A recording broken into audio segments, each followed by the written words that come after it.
The winter didn't just bring cold, it brought choices no mother should ever have to make.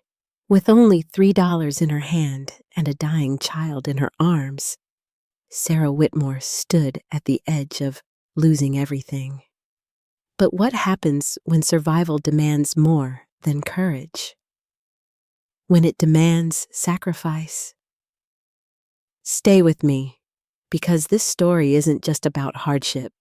It's about the moment a broken woman decides she will not break again. If this story moved you, don't forget to like, comment your thoughts, share it with someone who needs inspiration, and subscribe to follow more stories like this. Winter in the Montana Territory doesn't just freeze you. It hollows you out. It scrapes the inside of your ribs and leaves you empty. I stood on the wooden boardwalk outside Mercer's General Store. The wind howled through the center of Copper Falls, kicking up snow that felt like crushed glass against my cheeks. I didn't shiver. I think I had forgotten how. My right hand was buried deep in the pocket of my wool coat. My fingers were wrapped around 3 folded dollar bills. $3. That was the sum total of my life.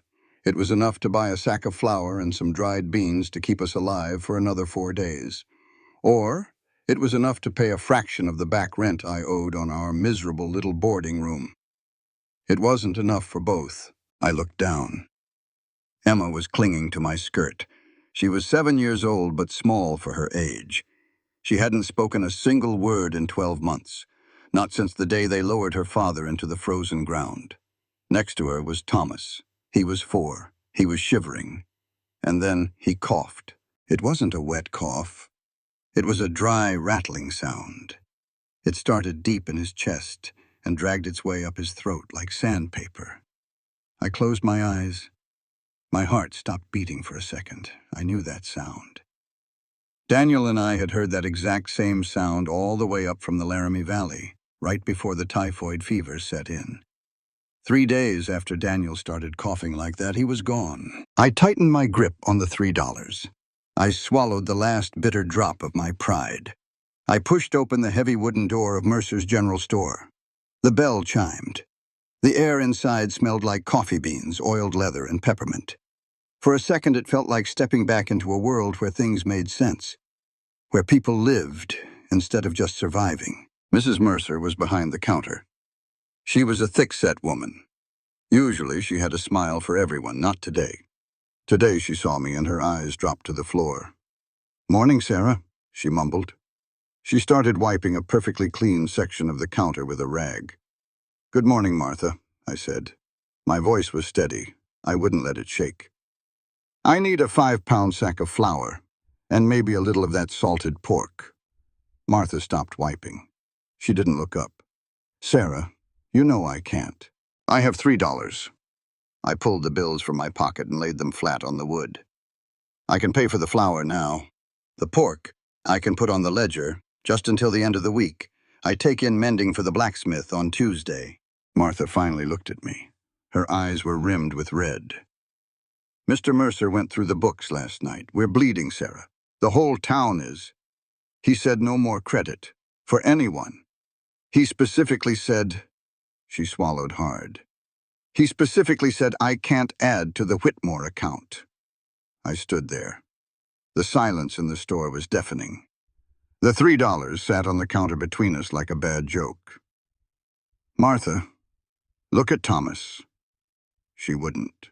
"Martha, he's sick. He needs broth. He needs warmth. I'm not asking for charity. I'm asking for 3 days of grace." "I can't, Sarah. I am so sorry. I truly am."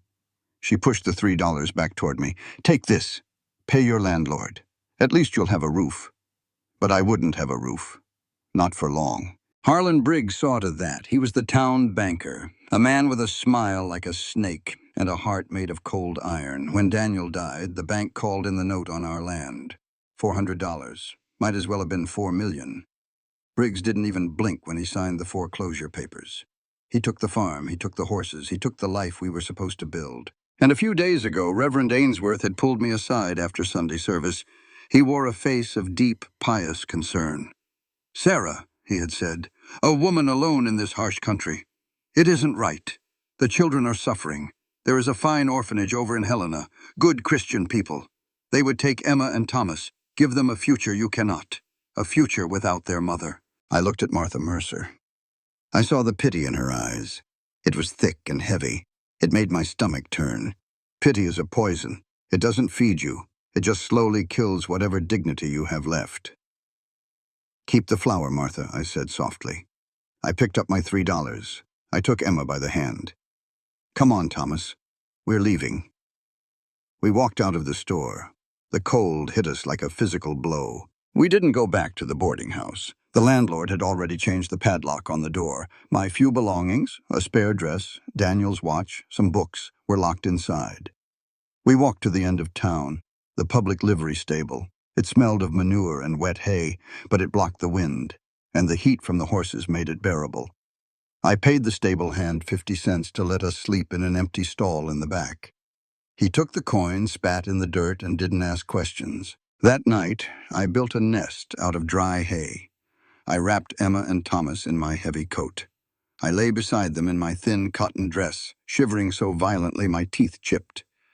Thomas coughed again. In the dark, the sound was louder, wilder. I didn't sleep.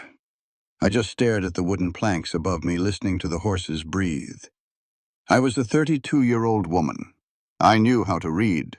I knew how to write. I used to teach children how to understand the world. And here I was, sleeping in horse dirt, watching my own children starve. Sometime around dawn, the livery doors creaked open. 2 men walked in. One was the stable master. The other sounded like a ranch hand. I held my breath. I didn't want them to know we were here. You heading back out to the Hollister place today? The stable master asked. Yeah, the ranch hand replied, loading up supplies. Though Lord knows how long we'll last out there. Hollister fired the cook yesterday. Another one? Feller got drunk and burned the biscuits.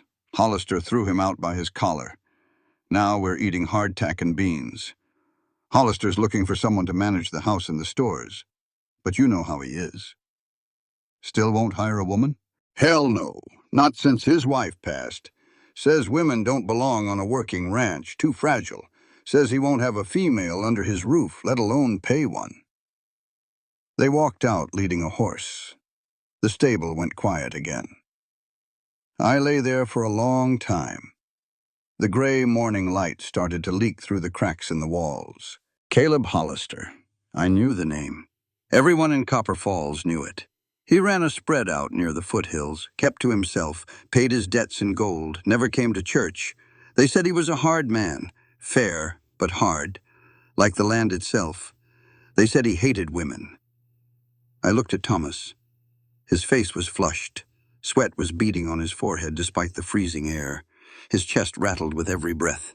Emma was staring at me. Her wide, silent eyes were waiting for her mother to fix the world. I sat up. My joints popped in the cold. I brushed the hay off my skirt. I didn't have a plan. I didn't have hope. What I had was a desperate, burning rage. A refusal to let my children die in a livery stable because a town decided a widow was nothing but a nuisance. I woke them up. I wiped Thomas's face with the hem of my skirt. I picked him up. He was too heavy for me now, but I didn't care. I settled him on my hip. I took Emma's hand. We walked out of the stable. The town of Copper Falls was just waking up. Smoke was rising from chimneys. People were eating warm breakfasts. We walked right past them.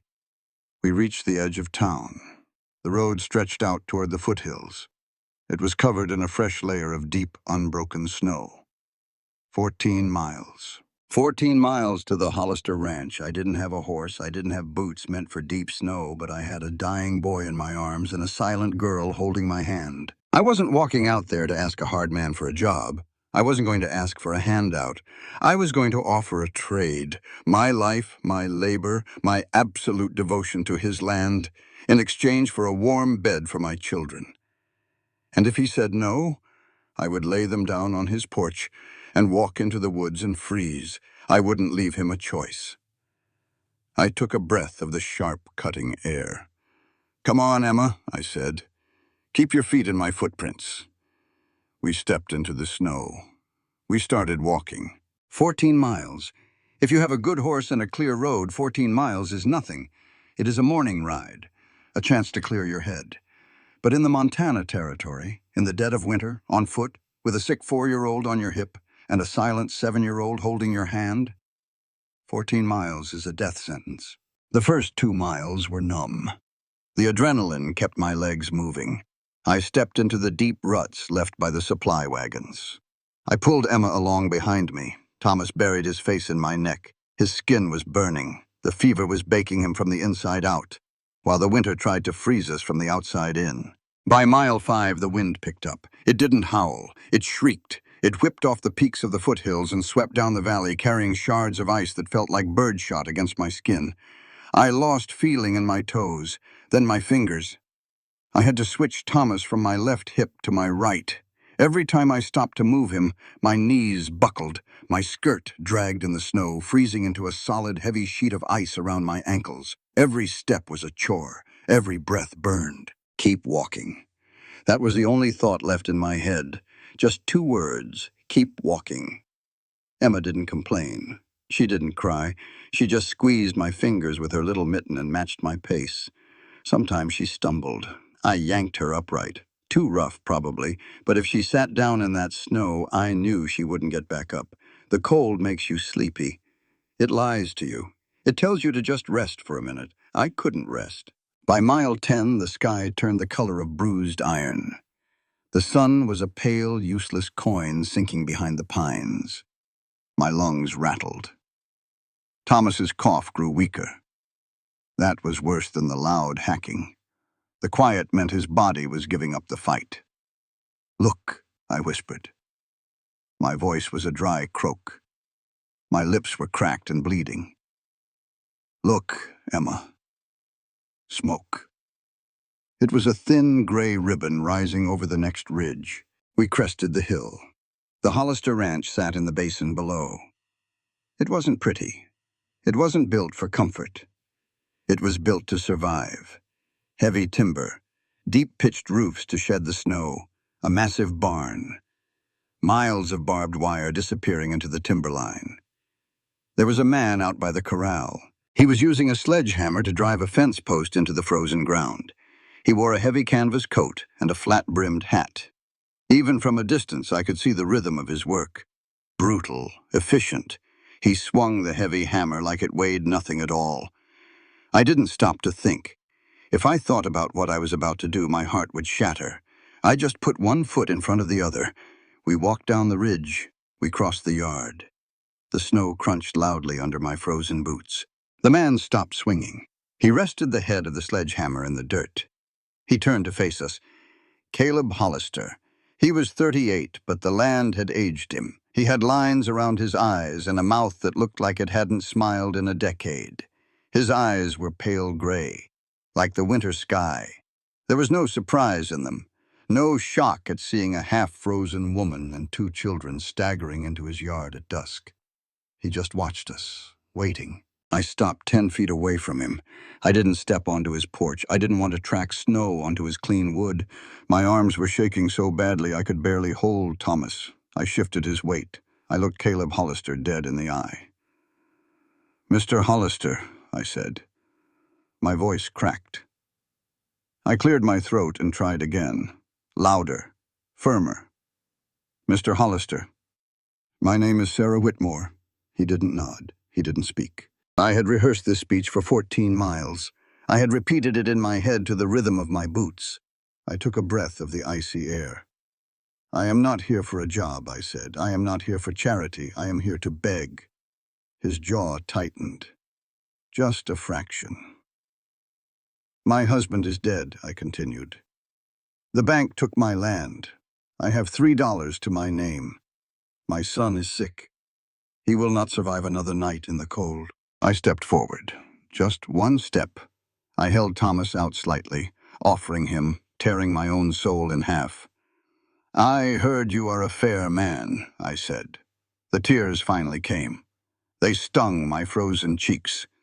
"I heard you don't take women. I accept that.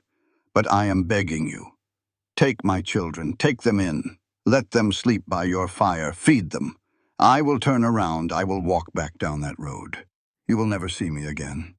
I will not be a burden to you. Just please, please don't let them die. There it was. I had done it. I had ripped my own heart out and handed it to a stranger. It was the absolute death of my pride. The final surrender of a mother who had nothing left to give but her absence. The silence stretched. The wind bit at my skirt. Thomas whimpered, burying his hot face against my frozen shoulder. Caleb Hollister looked at me. He looked at Thomas. He looked down at Emma, who was staring at his boots. He didn't look horrified. He didn't look burdened. He looked tired. He let go of the sledgehammer. It stayed upright, frozen in the dirt. He reached into his coat pocket and pulled out a leather pair of work gloves. He began to pull them on, methodically smoothing the fingers. "Mrs. Whitmore," he said. His voice was deep, rough, like two stones grinding together. "I run a cattle ranch," he said. "I don't run an orphanage." The world tilted. My vision went black at the edges. I had failed. I had killed my children. I tightened my arms around Thomas and prepared to turn around, to walk back into the dark and freeze. "However," Caleb said. I stopped.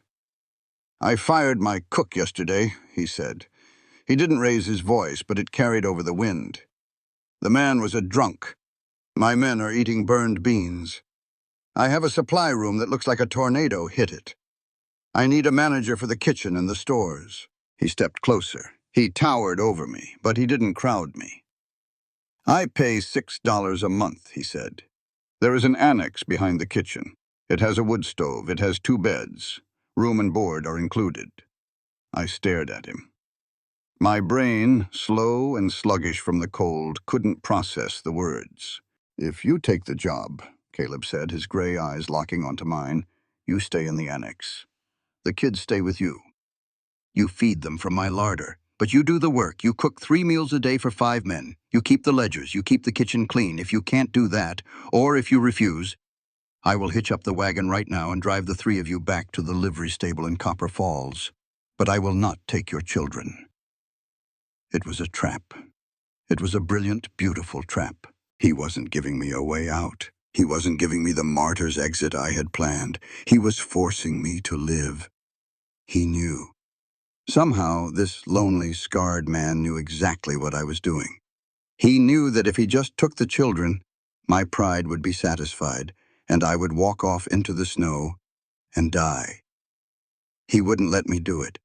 He disguised his salvation as hard labor. He offered me a lifeline wrapped in barbed wire. My chin trembled, not from the cold, from the sheer overwhelming weight of being seen, of being understood. I straightened my spine. I looked up at him. $6 a month, I said. $6, he confirmed. "I accept," I said. My voice was suddenly very clear. "But I have one condition, Mr. Hollister." He raised an eyebrow. "You're in a hell of a position to be making conditions, Mrs. Whitmore." "Be that as it may," I said. "I will work for my keep. I will earn every penny of that $6. I will cook, I will clean, and I will scrub. But if there ever comes a day where I walk into your kitchen and I catch you looking at me with pity—" I swallowed hard. "If I see pity in your eyes, I will pack up my children and leave in the dead of night. I will not be your charity." Caleb held my gaze. For the first time, something flickered in his gray eyes. It wasn't pity. It was something entirely different. Respect. He tipped his hat. "Understood, ma'am. The annex is around back. Firewood is stacked by the door. Light the stove, get the boy warm. You start cooking at dawn." He turned his back on me and picked up his sledgehammer. He went right back to work. He didn't offer to carry Thomas. He didn't offer me his arm. He gave me the one thing I needed more than warmth. He gave me my dignity. I took Emma's hand. We walked around the side of the main house. The annex was small, but when I pushed the door open, it was dry. There was a cast-iron stove. There was a bed with thick woolen blankets. I set Thomas down on the mattress. I closed the door against the wind. We were alive. We were staying. You don't heal a broken bone by ignoring it. You set it. You bind it tightly. You force it to hold weight until the marrow knits itself back together. That was how Caleb Hollister ran his ranch. That was how he handled us. The first week was a blur of exhausting, back-breaking work. I was up at 4 in the morning. I lit the massive iron stove in the main kitchen. I baked biscuits. I fried salted pork. I brewed coffee so strong it could strip the rust off a horseshoe. The ranch hands, 4 rough, quiet men named Pete, Miller, John, and a young kid they called Slim, ate like starving wolves. They didn't talk much. Neither did Caleb. I established the boundary early. I cooked the food. I set it on the long wooden table. But I did not sit with them. When the men sat down to eat, I took 2 plates and carried them back to the annex. Emma, Thomas, and I ate in our own space. I didn't want to intrude. I didn't want to blur the lines. I was a hired hand, nothing more. Caleb didn't object. He watched me carry the plates out every morning and every night, his face unreadable. Thomas's fever broke on the 4th day. The warmth, the bone broth, and the endless sleep finally chased the sickness out of his chest. When he woke up and asked for a biscuit, I went into the corner of the annex and cried silently into my apron for 10 minutes. Then I washed my face and went back to work. Emma was a different story. She was physically fine, but the silence remained. 12 months of locked doors inside her head. She followed me around the kitchen like a shadow. She helped wash potatoes. She swept the floor, but she never made a sound. On the 7th day, the routine broke. I walked into the kitchen at dawn to find a thick, leather-bound book sitting in the center of the scrubbed wooden table. Next to it was a small glass bottle of black ink and a steel-nibbed pen. Caleb was standing by the back door pulling on his gloves. I looked at the book. I looked at him. "The ledgers," Caleb said. He didn't look at me. He looked out the window at the snow. "The supply room is inventoried, but the accounts are a mess. The previous cook couldn't count past 10 without taking his boots off." I walked over. I opened the book. The pages were filled with scratched-out numbers, grease stains, and illegible handwriting. It was a disaster. "I read slow," Caleb said quietly. "And my writing is worse. Can you write, Mrs. Whitmore?" It wasn't a question about my needs. It wasn't a question about my grief. It was the first time in a year a man had asked me what I was capable of doing. I picked up the pen. I dipped it in the ink. On a fresh line at the bottom of the ruined page, I wrote, "Inventory assessed, November 14th, 1881. My handwriting was flawless, flowing, precise copperplate script, a relic from a life in St. Louis that felt 1,000,000 miles away. Caleb walked over. He looked down at the page. He nodded once. "Clean it up. Order the new supplies from the catalog. Put it on the account." He left the kitchen. I stood there for a long time, staring at the ink drying on the page. I felt a strange, unfamiliar sensation in my chest. Purpose. The next morning, Emma didn't follow me to the kitchen. I panicked for a moment, untying my apron and rushing to the window. I saw her. She was standing outside the corral in the freezing cold. She was wearing her heavy coat, her hands gripping the top rail of the fence. Inside the pen, Caleb was brushing down a massive, dappled gray mare. I held my breath. I expected Caleb to send her away. The ranch hands always shooed her off, afraid she'd get stepped on. Caleb didn't look at her. He just kept running the curry comb in long, smooth strokes down the mare's flank. "This is Juno," Caleb said. His voice was a low rumble. He wasn't talking to Emma. He was talking to the horse. "She's 20 years old, stubborn as a mule, don't like sudden movements." Emma didn't move. She just watched. Caleb moved to the horse's neck. "Takes a lot of patience to brush a horse right. You gotta let them know you're there. You gotta breathe with them." He stopped brushing. He stepped back. He looked at Juno. "Juno," Caleb said. "This here is Emma. She's small, but she's tough. She's just learning how to breathe again." He didn't hand Emma the brush. He didn't ask her to come inside. He just went back to work. But the invitation was there. A quiet, open door. 2 days later, the blizzard hit. It wasn't like the wind I had walked through. This was a whiteout. a roaring, screaming wall of snow that buried the fence lines and rattled the windows in their frames. At midnight, there was a heavy pounding on the door of the annex. I bolted upright in bed. I threw on my coat and opened the door. Caleb stood there, covered in snow, holding a lantern. "I need help," he yelled over the wind. "Got a heifer calving early in the barn. She's breached. The men are out checking the tree line. I need hands." I didn't hesitate. I checked on the kids, fast asleep, and followed him into the storm. We fought our way to the main barn. It smelled of wet hay and panicked animals. In the farthest stall, a young Hereford cow was down on her side, bellowing in pain. It was a nightmare of blood, sweat, and freezing air. I held the lantern high. My hands shook. Caleb stripped off his coat, rolled up his sleeves, and went to work. He was covered in gore up to his elbows. He didn't swear. He didn't shout. He worked with a grim, desperate determination. "Pull," he grunted, handing me a rope he'd looped around the calf's front legs. I dug my boots into the straw and pulled. My muscles screamed. Caleb reached inside the cow, shifting the calf's weight. With a sickening squelch and a final agonizing bellow from the mother, the calf slid out onto the straw. It wasn't moving. Caleb dropped to his knees. He wiped the sack from the calf's nose. He pounded on its ribs. Nothing. The mother cow gave a long, shuddering sigh. Her head dropped, her eyes fixed. She was gone. "Damn it," Caleb whispered. He didn't give up. He scooped up the wet, motionless calf. It weighed 50 pounds easily. He sat back on his heels, unbuttoned his heavy flannel shirt, and pressed the slimy, freezing animal directly against his bare chest. He wrapped his coat around both of them.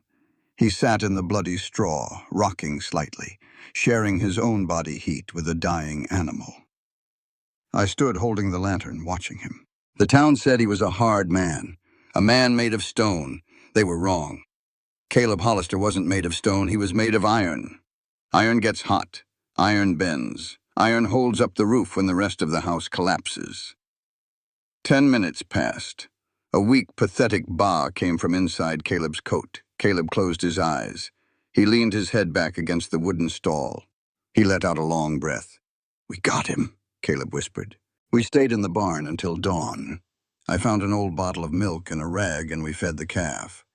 When the storm finally broke, leaving the world buried in 3 feet of fresh white snow, we walked back to the house. We were covered in blood and dirt. We were exhausted. Caleb stopped at the back porch. He looked at me. "Thank you, Sarah." It was the first time he used my given name. "You're welcome, Caleb," I said. A week later, the sky cleared. The sun came out blindingly bright against the snow. I was in the kitchen, kneading bread dough. The window was open a crack to let out the heat from the stove.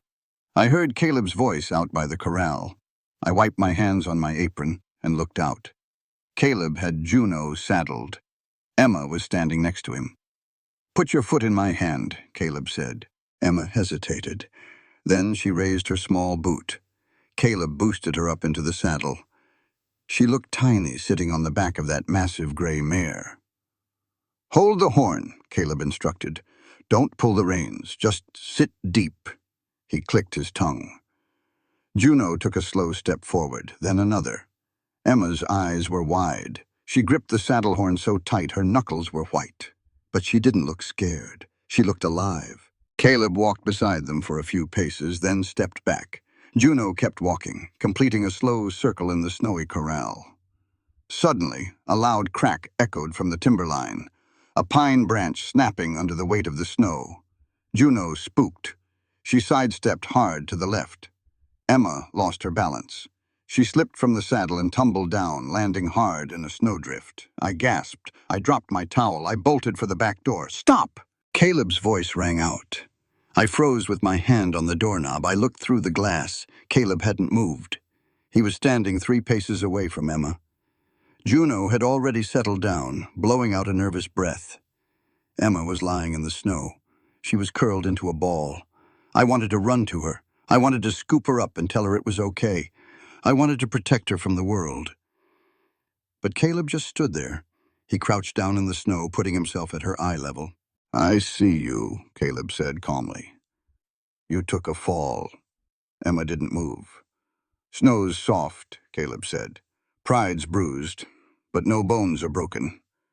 He didn't offer his hand. He didn't rush to save her.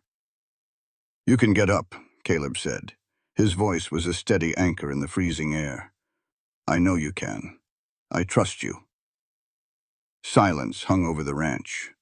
Only the wind whistled through the eaves. Slowly, painfully, Emma pushed herself up on her mittens. She got her knees under her. She stood up. She brushed the snow off her coat. She looked at Caleb. Then she opened her mouth. Her voice was raspy. It was small. It sounded like a rusty hinge that hadn't been used in a very long time.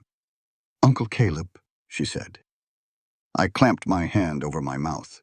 Tears flooded my eyes, hot and blinding. Emma looked up at the massive horse. Then she looked back at the man kneeling in the snow. I want to try again, she whispered. Caleb smiled. It was a small thing, barely a lifting of the corners of his mouth, but it changed his entire face. All right then, Caleb said. He stood up. He finally offered his hand. Let's try again. I slid down the wall of the kitchen until I was sitting on the floorboards. I pulled my knees to my chest and I cried. I didn't cry from sadness, I cried from the sheer, overwhelming relief of it. I couldn't give my daughter her voice back. I couldn't heal her trauma. But this man, this hard, solitary rancher who claimed he had no room for a family, had just given her the one thing she needed. He didn't coddle her. He respected her enough to let her fall, and trusted her enough to let her stand back up. I looked at the ledgers on the table. I looked at the warm stove. We were safe. We were truly, finally safe. But as I sat there wiping my eyes, I didn't know that Harlan Briggs was already drafting the legal papers in town. I didn't know that the real storm hadn't even started yet. Spring in Montana is not a gentle thing. It doesn't arrive with birdsong and blooming flowers. It arrives with mud. The snow melt turns the world into a freezing, knee-deep swamp. The rivers swell. The roads turn to soup. It is a season of hard, ugly work. We had been at the ranch for 3 months. We had survived the winter. Thomas had gained weight. His cheeks were pink. His cough was gone. Emma was talking again, not a lot, just a handful of words a day. But they were the most beautiful sounds I had ever heard. I had found a rhythm. I baked, I cleaned, I managed the ledgers. The ranch hands, Pete, Miller, John, and Slim, stopped treating me like a ghost. They started saying morning, ma'am, when they walked into the kitchen. They wiped their boots on the porch. Caleb and I had a quiet understanding. We didn't talk much. We didn't need to. We spoke in the language of chores done right. I kept his men fed. He kept my children safe. It was a good trade. It was an honest life. But honest lives don't sit well with dishonest men. It was a Tuesday afternoon. The sun was pale and watery. I was on the back porch, hanging washed linens on a line stretched between 2 porch posts. I heard the sound of wheels sucking in the mud. I looked down the drive. A black buggy was pulling into the yard. It was drawn by 2 sleek, matched bays. It wasn't a ranch wagon, it was a town carriage, expensive, out of place. Caleb was out on the high ridge, checking the fences. The hands were with him. We were alone. The buggy stopped. A man stepped down. He wore a tailored wool suit, a silk cravat, a bowler hat. He carefully sidestepped a puddle, looking at the mud like it had personally insulted him. Harlan Briggs, the banker who had taken my farm. The man who had signed the papers while my husband's grave was still soft. My breath caught. My stomach twisted into a cold, hard knot. I dropped the wet sheet back into the wicker basket. I wiped my hands on my apron. Briggs walked up to the porch. He stopped at the bottom step. He took off his hat. He smiled. It wasn't a real smile. It was the kind of smile a trap has just before it snaps shut. "Mrs. Whitmore," he said. His voice was smooth, like oiled glass. "You are looking well. The country air seems to agree with you." "Mr. Briggs," I said. My voice was flat. I didn't invite him up. I didn't step down. "I was out this way," he said, gesturing vaguely toward the road. "Inspecting some properties. I thought I would stop and check on you. The town has been concerned. I am fine. My children are fine. We don't need the town's concern." Briggs sighed, a heavy, theatrical sigh. He tapped his cane against the edge of the wooden stair. Sarah? May I call you Sarah? He didn't wait for an answer. You must know how this looks, a young widow, living out here in the wilderness, under the roof of a bachelor. I live in the annex, I said. I am a hired employee. I manage the kitchen and the stores. Caleb Hollister is my employer. Briggs chuckled. It was a dry, patronizing sound. The law might see it that way, but society? Society sees a woman compromising her virtue. The rumors in Copper Falls are getting loud, Sarah. Ugly words. Words that will eventually stain your children. I gripped the porch rail. The wood was rough against my palms. Say what you came to say, Mr. Briggs. I have bread to need. He looked around the yard. He looked at the barn. Then he looked back at me. His eyes were cold and calculating. I am a widower, Sarah, he said smoothly. And as you know, I am running for the territorial legislature this fall. A man in my position needs a family, a respectable household, a wife. I stared at him. I couldn't believe what I was hearing. I'm prepared to offer you a solution, Briggs continued. A highly honorable one. I will forgive the remaining $400 debt on your late husband's estate. I will provide a fine house in town for you and your children. In exchange, you will become Mrs. Harlan Briggs. You will be respectable again. I saw the whole picture in an instant. It wasn't about me, it wasn't about honor, it was about optics. Harlan Briggs had a reputation as a ruthless, blood-sucking banker. He was losing the farmer vote. What better way to look like a benevolent Christian savior than to marry the poor, destitute widow whose farm he had foreclosed on? He would parade me around town like a rescued dog. He didn't want a wife. He wanted a campaign poster. No, I said.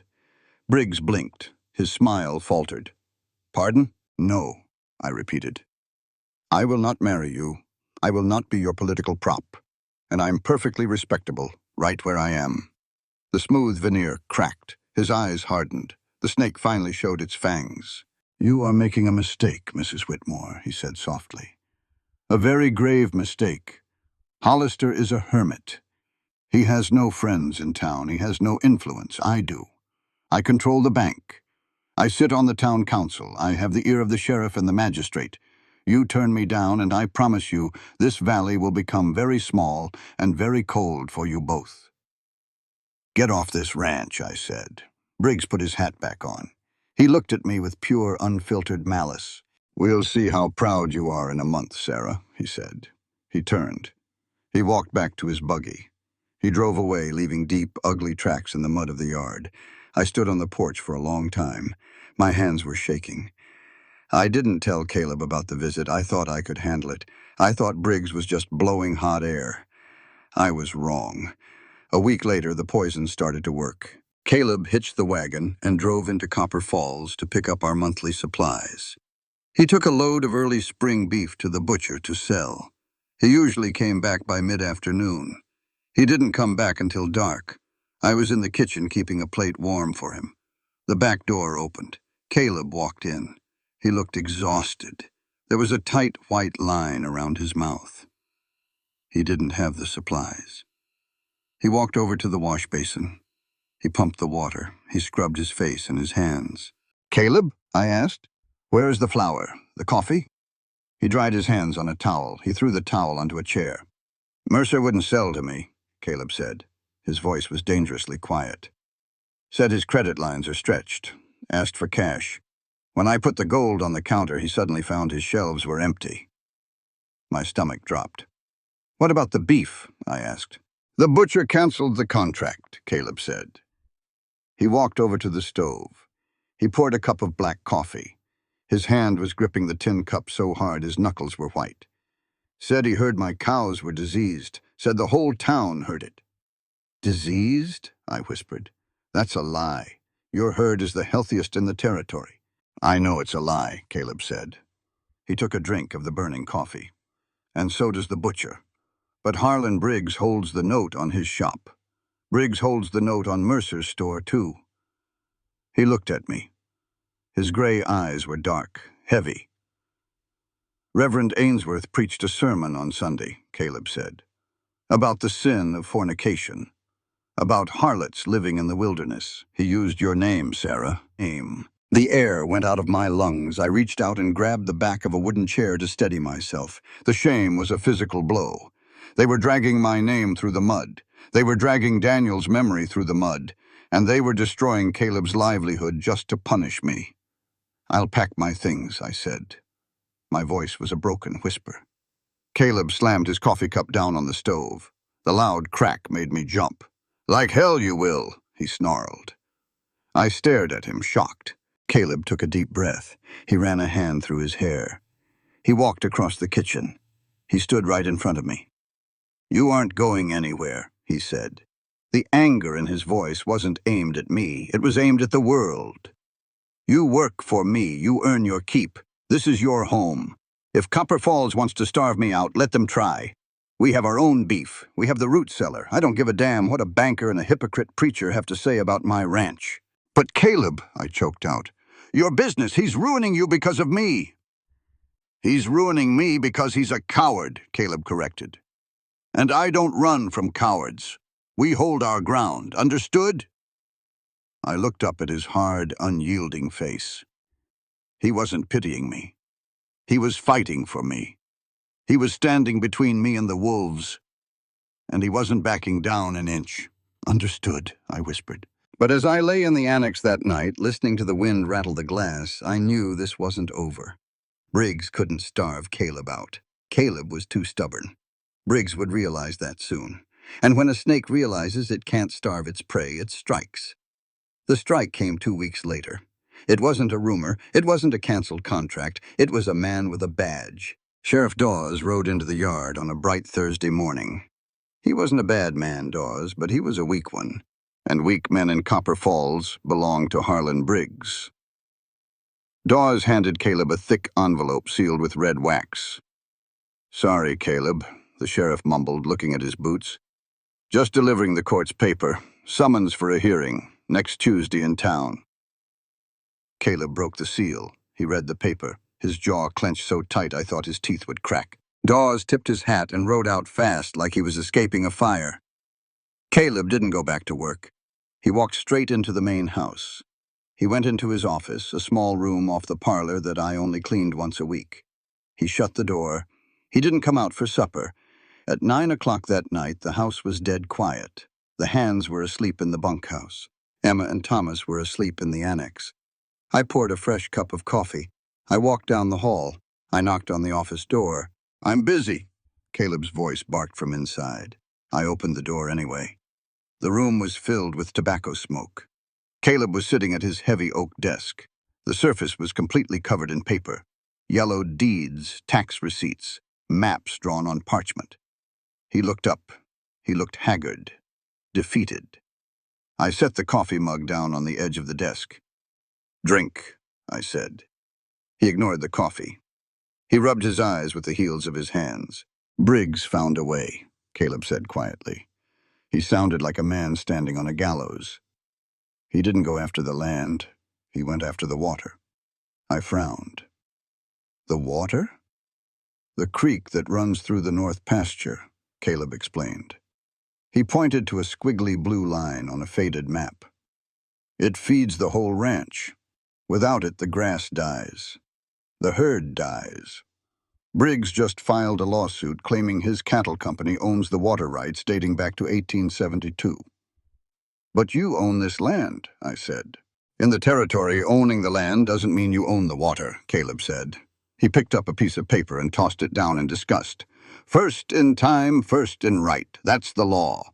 Briggs claims his company filed the diversion claim before I bought this spread in '74. "Did they?" Caleb shook his head.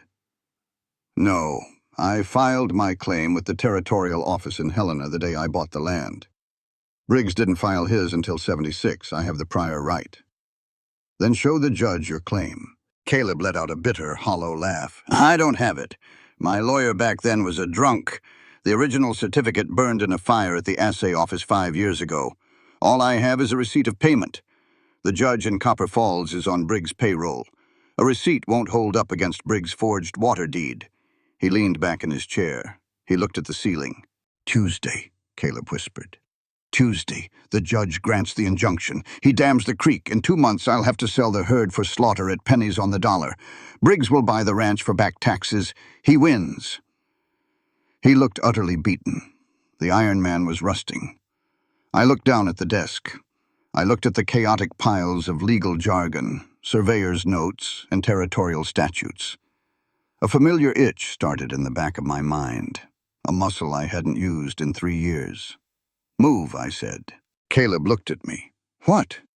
"Move your chair back," I said. I stepped around the desk. Caleb frowned, but he rolled his chair back a few inches. I leaned over the desk. I picked up Briggs' court summons. I read the plaintiff's claim. I scanned the cited territorial statutes. Then I picked up Caleb's pile of old deeds. I started sorting them, quickly.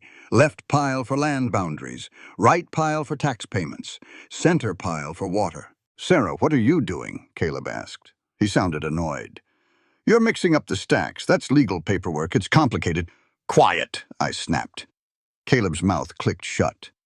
He stared at me in shock. No one told Caleb Hollister to be quiet in his own house. I kept reading. My eyes flew across the dense, cramped text of a surveyor's ledger from 1873. "Before I met my husband," I said, my eyes never leaving the paper, "I lived in St. Louis. I worked for Whitmore and Green. It was a law firm. Daniel was a junior partner. I was the senior legal clerk." Caleb sat perfectly still. "I drafted land contracts," I said, flipping a page. "I reviewed homestead disputes. I know the Federal Homestead Act of 1862 backward and forward, and I know territorial water law." I found what I was looking for. I pulled out a thin carbon copy receipt from Caleb's pile. It was stamped 1874. "You filed this claim in Helena," I said. "Yes," Caleb said slowly. "But the original burned." "The territorial original burned," I corrected him. I tapped my finger hard against the desk. "But the Montana Territory isn't a state yet, Caleb. It's federal land. Which means, under the General Land Office regulations of 1866, any water rights dispute over public domain land requires a duplicate filing." I looked up at him. "When you filed in Helena, the clerk was legally required to send a sealed duplicate to the Federal Land Office in Washington, D.C. Caleb's eyes widened. "Washington?" "Briggs thinks the paper trail ends in Helena," I said. My heart was pounding. The blood was singing in my ears. I wasn't just a widow anymore. I wasn't just a mother. I was a weapon. He bribed the local judge.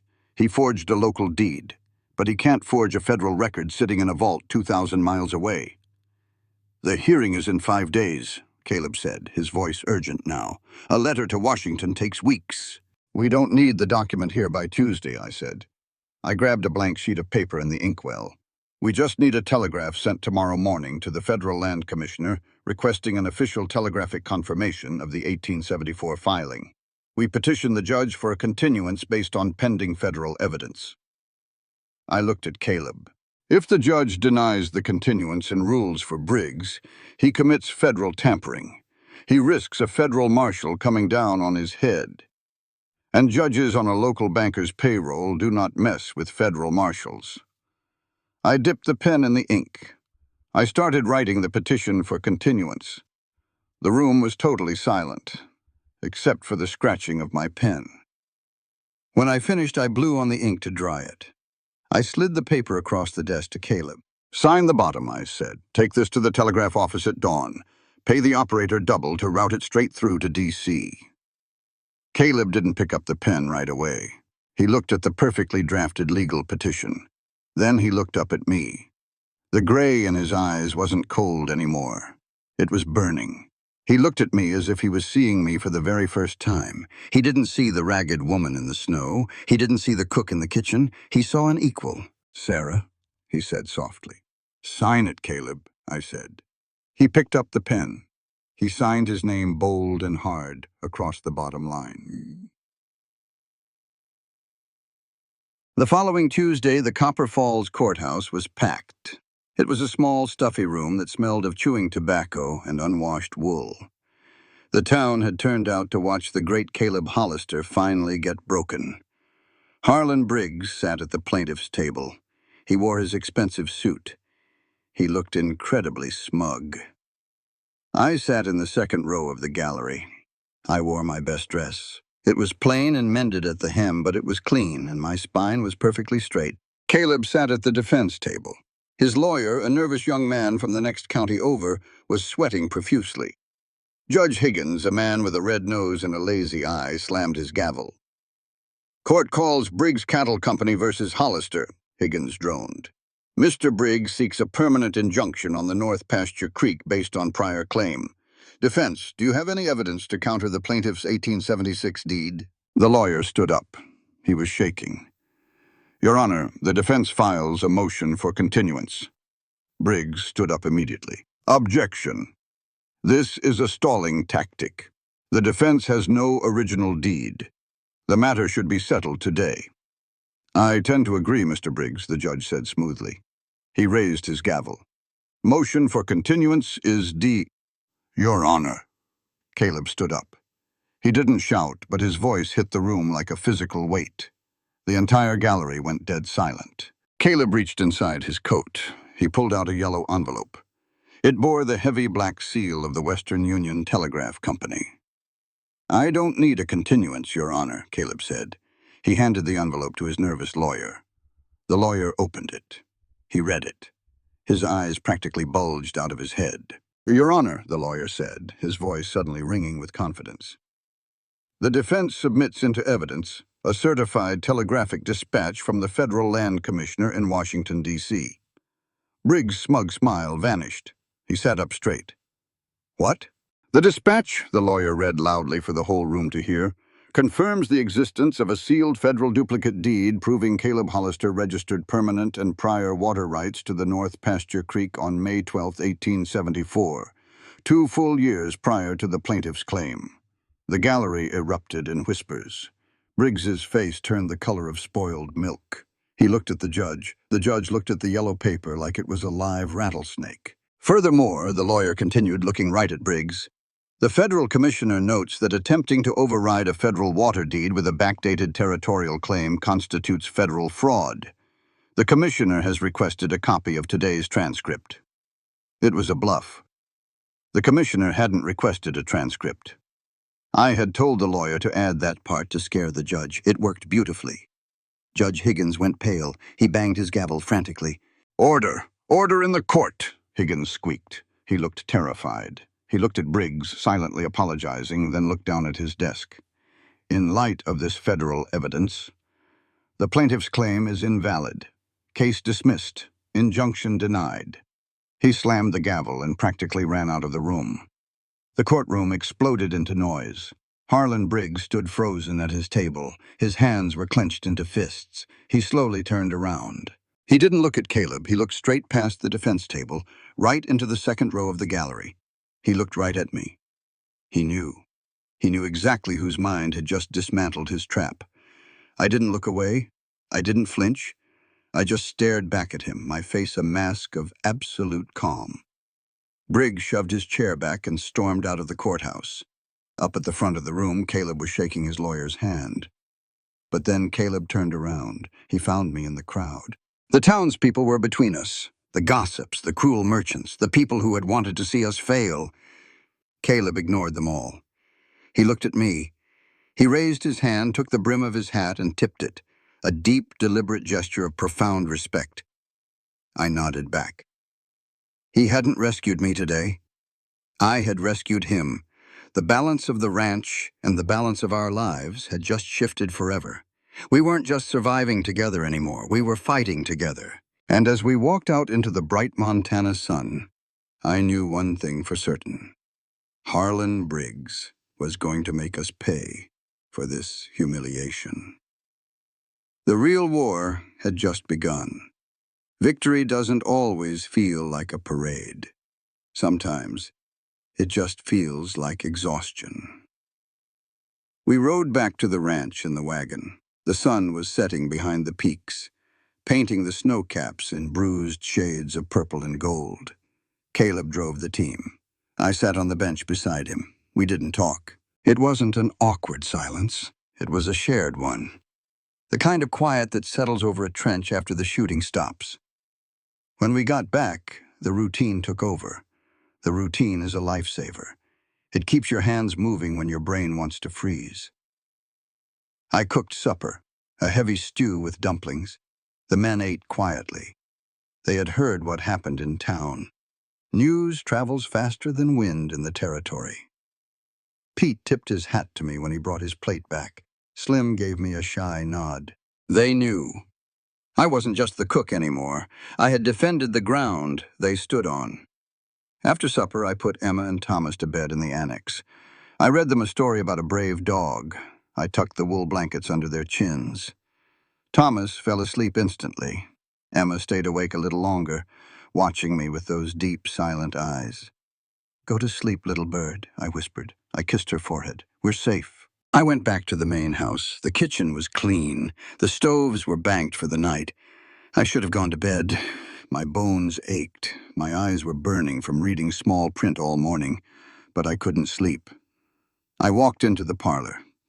There was a fire dying in the hearth. A pile of mending sat on a small wooden table next to Caleb's reading chair. I picked up a heavy canvas work shirt. Caleb's shirt. The left shoulder seam was ripped open from his work with the sledgehammer. He hadn't asked me to fix it. He never asked for anything personal, but I saw it was torn, and I wanted to mend it. I sat down in the chair opposite his. I threaded a needle. I started to stitch. The rhythm of the needle going through the heavy cloth was soothing. In, pull tight. Out, pull tight. A tiny silver bridge closing a gap. The floorboards creaked. Caleb walked into the parlor. He had taken his boots off in the mudroom. He was in his stocking feet. He had washed his face. His hair was damp. He stopped when he saw me. "You should be asleep, Sarah," he said softly.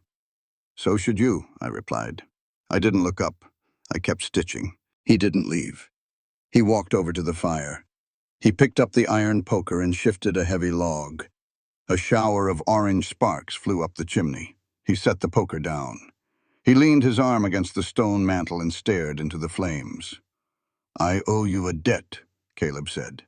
"No, you don't. I would have lost the ranch today. Briggs had me backed into a corner. I didn't even see the knife coming until it was at my throat." "He relied on the fact that decent men don't expect other men to fight dirty," I said. I tied off the thread and snipped it with my teeth. "I've spent a lot of time around dirty fighters, Caleb. I know what they look like." He turned his head. He looked at me. The firelight threw harsh shadows across his face. It highlighted the deep lines around his mouth, the scar on his chin. He looked incredibly tired. But the armor was gone. The hard, impenetrable shell he wore for the men, for the town, for the world. It was gone. He walked over and sat down in the chair opposite mine. He leaned forward. He rested his elbows on his knees. He clasped his large, calloused hands together. The silence stretched. It wasn't the comfortable silence of the wagon ride. This one was heavy. It was pregnant with things that had been buried alive. "I told you I didn't run an orphanage," Caleb said. His voice was a low rumble. "That first day, I told you I didn't want women on this ranch. I remember. The town thinks I'm a mean son of a bitch." Caleb stared at his hands. "They think I hate women, that I turned my back on God and decent society." "People talk when they don't understand things," I said quietly. I laid the mended shirt on my lap. I waited. Caleb took a breath. It was a ragged sound. "Hannah," he said. The name seemed to cut his throat on the way out. My wife's name was Hannah. I stopped breathing. I didn't move a muscle. I knew that if I made a sudden sound, he would close up again. "She was 22, Caleb said. "We bought this land together. We built this house together. She was sunlight, Sarah. She didn't belong in a place this hard, but she loved it. She loved me." He unclasped his hands. He rubbed his palms on his denim trousers. "Winter of '75, he continued. "She was heavy with child. Our first, a boy. We knew he was a boy. The doctor in town said everything was fine, said she was strong." His voice cracked. He stopped. He swallowed hard. The blizzard hit 2 weeks early, the worst snow I've ever seen. Drifts 10 feet high. The temperature dropped to 20 below. And her water broke. I closed my eyes. A cold dread settled in my stomach. I knew how this story ended. Every woman in the territory knew this story. The labor was hard, Caleb whispered. Too hard. She was bleeding. I tried, Sarah. God help me, I tried. I boiled water. I did everything the midwife had told us. But the bleeding wouldn't stop. The baby got stuck. He looked up at me. His gray eyes were shattered, absolutely ruined. I couldn't leave her to ride for the doctor. If I left, she would die alone. If I stayed, I couldn't do anything. I just sat there. I held her hand. I watched the life bleed out of her. She screamed for hours, and then she stopped screaming, and she just... He choked on the word. He put his face in his hands. The baby died inside her, he said through his fingers. They both died, on that bed, in the room down the hall. I didn't offer a platitude. I didn't say, I'm sorry. Those words are useless. They are an insult to that kind of grief. I just sat there holding his mended shirt. Caleb dropped his hands. He looked at the fire again. I buried them once the ground thawed, he said. His voice was completely hollow now. And I swore to God I would never let another woman cross my property line. I wouldn't hire a cook. I wouldn't have a maid. He looked back at me. It wasn't because I hated women, Sarah. It was because I couldn't survive watching another one die in this house. I couldn't bear the thought of failing another mother. The room was perfectly still. The only sound was the snapping of the burning wood. And then you walked into my yard, Caleb said softly. In a blizzard, holding a dying boy. I felt a tear slip down my cheek. I didn't wipe it away. I looked at you, Caleb said, and I saw Hannah's ghost. I was terrified. Every instinct in my body screamed at me to turn you away, to protect myself from having to dig another grave. He leaned closer. His gaze locked onto mine. But you didn't ask me to save you, he said. You asked me for a chance to save them yourself. You walked 14 miles through hell. And I realized I had been hiding for 6 years. I was a coward. You did what I couldn't do. You fought back. I slowly placed the shirt on the table. I leaned forward, mirroring his posture. You aren't a coward, Caleb. I sat there and watched her die.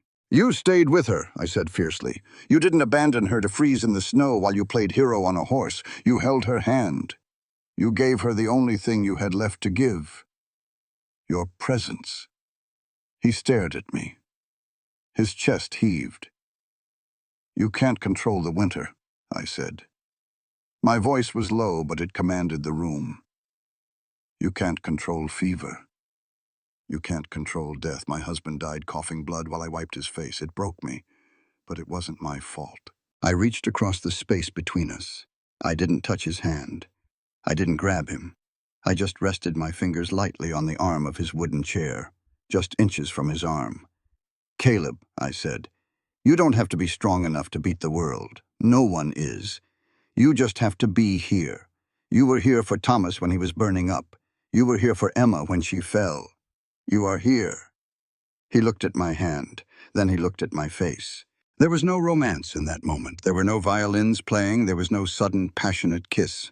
There was something much deeper, much rarer. It was the profound, earth-shattering intimacy of two people pulling back their coats and showing each other where they were broken.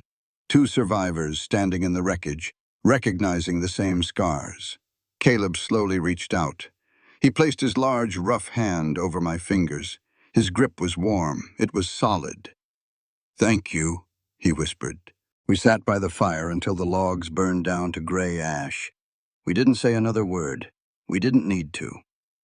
The ghosts were finally out of the dark. Harlan Briggs didn't strike back with fire. He struck back with ink. It happened 3 days after the trial. I was in the yard peeling potatoes. Emma was sitting on the bottom step of the porch playing with a wooden doll Caleb had carved for her. Dust rose on the road from town. I stood up. I shaded my eyes. It wasn't one buggy this time. It was a wagon. and 2 men on horseback. Sheriff Dawes was leading them. He looked grim. He looked sick to his stomach. Caleb walked out of the barn. He held a pitchfork in his hand. He stopped dead when he saw the badges. He dropped the pitchfork. He walked over to me. Dawes pulled his horse up. He didn't dismount. "Caleb," Dawes said heavily. "Get off my land, Dawes," Caleb said. His voice was pure ice. "You lost in court. Don't come back here trying to intimidate my people." "I'm not here for water, Caleb," Dawes said. He looked at me. He couldn't meet my eyes. "I'm here for her." Caleb stepped in front of me. "What are you talking about?" Dawes pulled a folded paper from his vest. "I have a sworn warrant, signed by Judge Higgins, for the arrest of Sarah Whitmore on the charge of grand theft." The world dropped out from under my feet. "Theft?" I choked out. "I haven't stolen anything in my life." "A sworn affidavit was filed this morning," Dawes read from the paper, his voice flat. "From Mrs. Agnes Gable, proprietor of the Copper Falls boarding house. She swears on oath that on the night of November 12th, the night you vacated her premises, $12 in cash was stolen from her private lockbox. She claims you were the only one with a key to the parlor." "That's a lie," I shouted. The injustice of it burned my throat. "I paid her my final week's rent. I stopped. I remembered the day I left, the chaos, the fever. I had a receipt. I had kept it in my small travel bag. "Briggs put her up to this," Caleb snarled. He took a step toward Dawes's horse. "Agnes Gable owes the bank money. Briggs bought her testimony to get back at Sarah." "That ain't for me to decide, Caleb," Dawes said defensively. "I just serve the warrants." "Then serve it and get out," Caleb said. "We'll see the judge tomorrow." Dawes finally looked at me. His face was a mask of misery. "It's not just a summons, Caleb. It's a remand." And Dawes swallowed. "Harlan Briggs filed a petition with the Territorial Family Court this morning. Claims a woman facing felony theft charges living out of wedlock with a man she ain't related to, ain't fit to raise children." I stopped breathing. Dawes looked at Emma. "I have a court order, Sarah. I have to take you to the county jail. And the kids, they've been ordered into the temporary custody of Reverend Ainsworth, until the magistrate from Helena decides if they belong in the orphanage." Emma screamed. It was the first loud noise she had made in a year. It was a sound of pure, unadulterated terror. She dropped her doll. She ran to me and buried her face in my apron, her little fingers grabbing handfuls of my skirt. "No," I whispered. I wrapped my arms around her. "No, you cannot take my children. I won't let you." Caleb moved. He moved faster than a man his size should be able to. He grabbed the bridle of Dawes's horse. He yanked the animal's head down. He pulled his Colt revolver from his hip in a blur of motion and jammed the barrel directly under the sheriff's jaw. "You touch those kids," Caleb roared, his face twisted in absolute fury, "and I'll blow your head clean off your shoulders." The 2 deputies on the wagon scrambled for their rifles. "Caleb, don't!" I screamed. "It was a trap. It was the final trap. Briggs didn't just want me in jail. He wanted Caleb dead. If Caleb shot the sheriff, they would hang him. Briggs would get the water, the ranch, and his revenge all in one bloody afternoon." "Caleb, stop!" I yelled. I let go of Emma. I grabbed Caleb's arm. The muscle beneath his shirt was hard as iron, trembling with rage. "Look at me! Look at me!" He didn't look at me. His eyes were locked on Dawes. His finger was tight on the trigger. "They're taking you," Caleb ground out. "If you shoot him, they'll hang you," I said frantically. "And then who will protect Emma and Thomas? Who will come for me?" Caleb froze. The logic hit him. It hit him hard. He looked down at me. The gun trembled in his hand. "Put it away," I whispered. "Please." Slowly, agonizingly, Caleb lowered the hammer. He holstered the gun. He stepped back. Dawes exhaled a shaky breath. I turned to Emma. I knelt down in the dirt. I took her face in my hands. Thomas had toddled out onto the porch, rubbing his eyes. "Emma," I said. My voice was shaking, but I forced myself to smile. "Listen to me. I need you to be brave. You and Thomas are going to go with the sheriff for a few days, just a few days." Emma shook her head violently. She clung to me. It's a mistake, I said, peeling her fingers off my dress. Every finger felt like a fishhook tearing out of my heart. I am going to fix it. I promise you. I will fix it. Watch out for your brother. Dawes's deputies loaded me into the back of the wagon. Then they lifted the children up. Emma was sobbing silently now. Thomas started to cry out for me. As the wagon pulled away, I looked back. Caleb was standing in the yard. He looked like a man who had just watched his house burn to the ground. The jail cell in Copper Falls was 8 feet by 6 feet. It had a bucket in the corner and a thin mattress on a stone slab. It was freezing. I sat on the slab. The iron door was locked. The only light came from a tiny barred window near the ceiling. For 3 days, I didn't see anyone but the deputy who brought me a tin plate of beans twice a day. For 3 days, the darkness went to work on me. It is easy to be brave when you have the sky above you. It is easy to be smart when you have a desk and a pen. In a cage, your mind turns against you. I sat with my knees pulled to my chest. Briggs won, the darkness whispered. He had taken my husband's land. Now he was taking my children. He was going to ruin my name. And Caleb, God, Caleb. I had dragged him into this. He had given us a home, and I had brought a war to his doorstep. Maybe Briggs was right. Maybe I was a curse. Maybe Emma and Thomas would be better off in an orphanage in Helena, far away from me, far away from the shame of a mother convicted of theft. They could start over, clean. I hit rock bottom.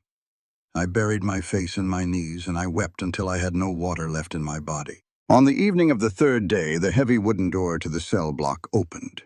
Footsteps echoed on the stone floor. I didn't look up. Sarah. The voice was rough, deep. I raised my head. Caleb was standing on the other side of the iron bars. He wore his heavy coat. His hat was pulled low. He looked like he hadn't slept in a month. I crawled off the slab. I walked to the bars. I grabbed the cold iron. "Are they okay?" I begged. "Emma, Thomas, did you see them?" "I saw them," Caleb said. His hands came up and covered mine on the bars. "They're at the parsonage. Ainsworth's wife is feeding them. They're scared, Sarah, but they're physically fine." I let out a sob of relief. I rested my forehead against the bars. "Caleb," I whispered, "I'm so sorry. I brought this on you." "Stop," Caleb commanded. "If I plead guilty," I said, the words spilling out of my mouth in a panicked rush. "If I plead guilty, maybe the judge will be lenient. Maybe I can convince them to let you take the children as hired hands. You can keep them at the ranch. They won't have my name anymore. They won't be tainted." "Sarah, look at me." I didn't. I couldn't. "Look at me." His voice cracked like a bullwhip. I jerked my head up. His gray eyes were burning with an intensity that scared me. "I am not taking your children," Caleb said. He spaced every word out, deliberate, final. "I will never take your children. I love them because they are yours, because they are a part of you. If you plead guilty to a lie, they will lose their mother, and I will lose—" He stopped. He swallowed hard. "I won't let you run," Caleb said fiercely. "Briggs is trying to break your spirit. Don't let him. You know the law better than anyone in this county. Fight him." "I don't have the proof here," I cried. "My travel bag is at the ranch. The receipt is in it." "I brought the bag," Caleb said quietly. He patted the heavy satchel slung over his shoulder. "Dawes won't let me give it to you, but I'll have it in the courtroom tomorrow. The circuit judge is in town. Judge Whitfield. He's an honest man, not on Briggs's payroll." Caleb squeezed my hands through the iron bars. "Fight him, Sarah," Caleb whispered. "Fight for us."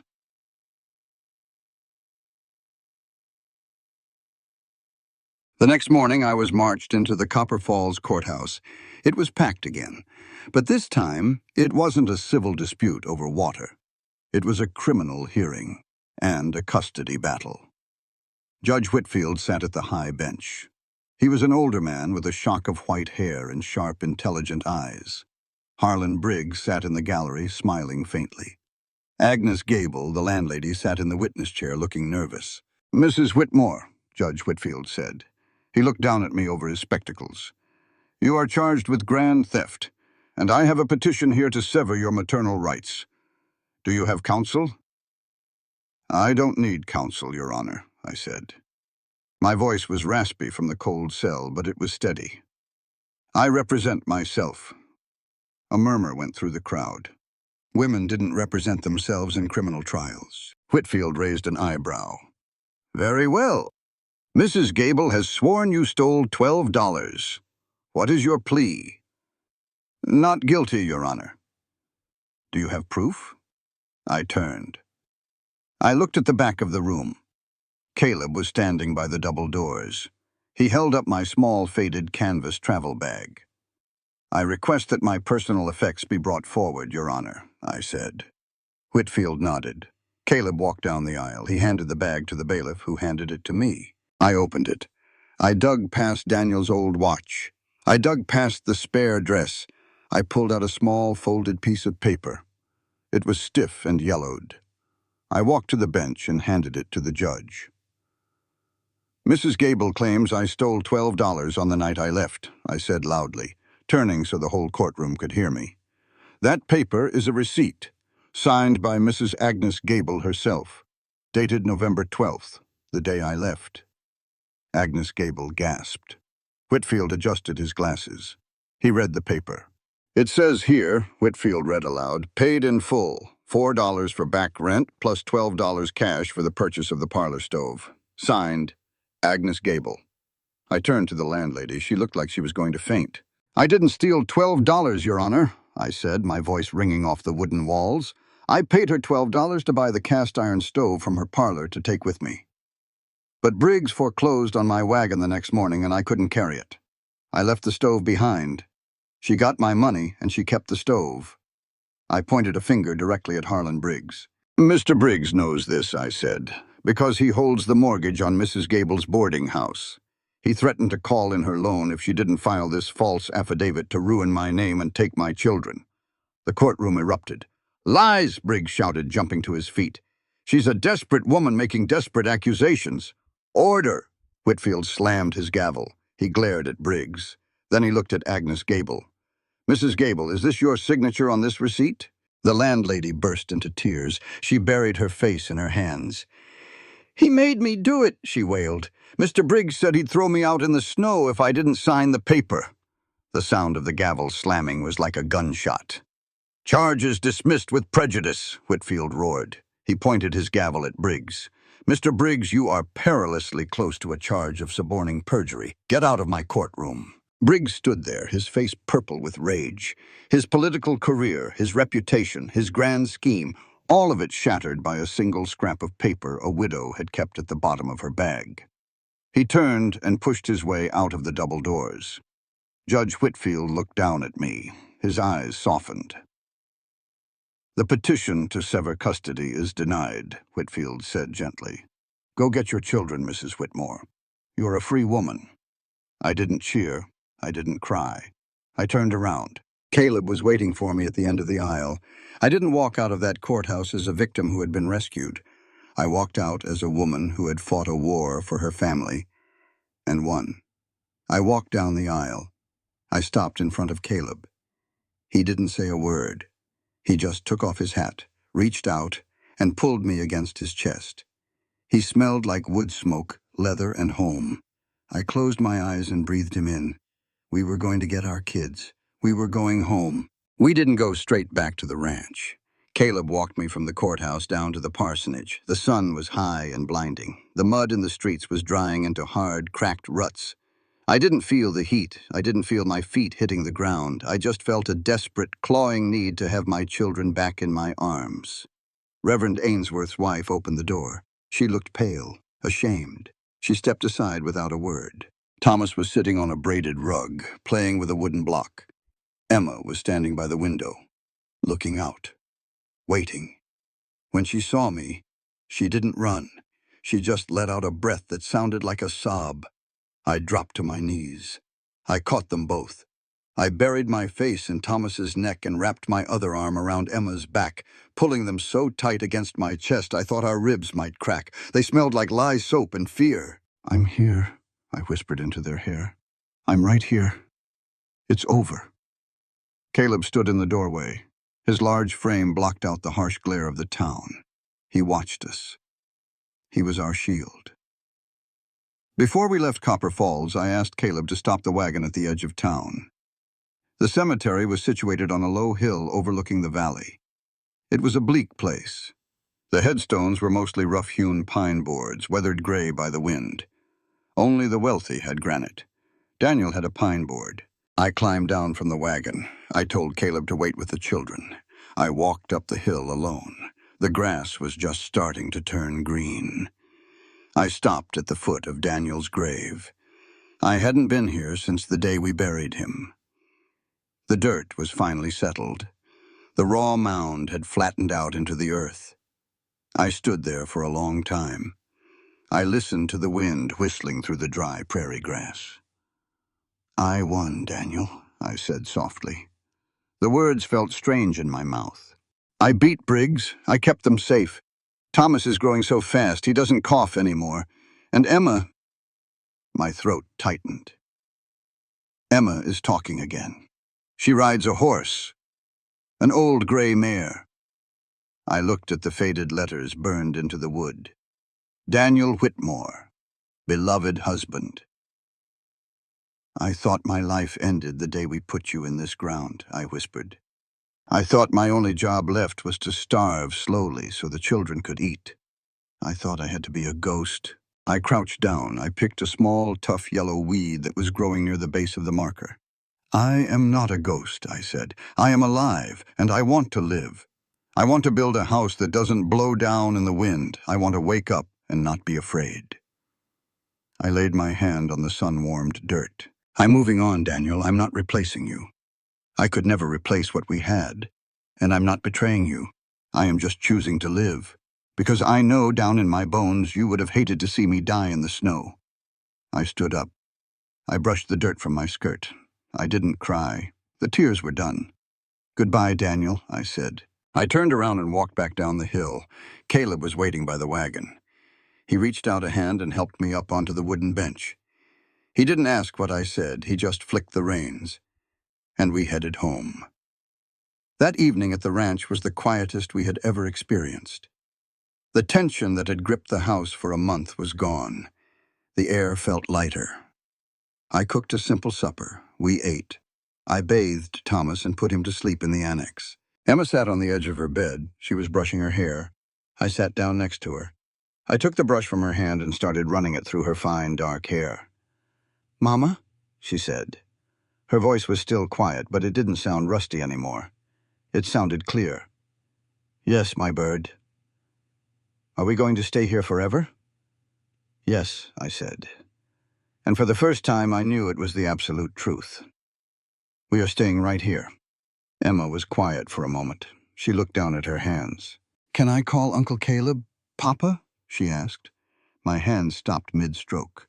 I looked at my daughter. 7 years old. She had carried the weight of a tragedy no child should ever have to bear. She had lost her father, lost her home, and watched her mother slowly break apart. And yet here she was, finding a way to knit the pieces back together. I put the brush down. I wrapped my arms around her. "Emma," I said carefully, "you already have a papa.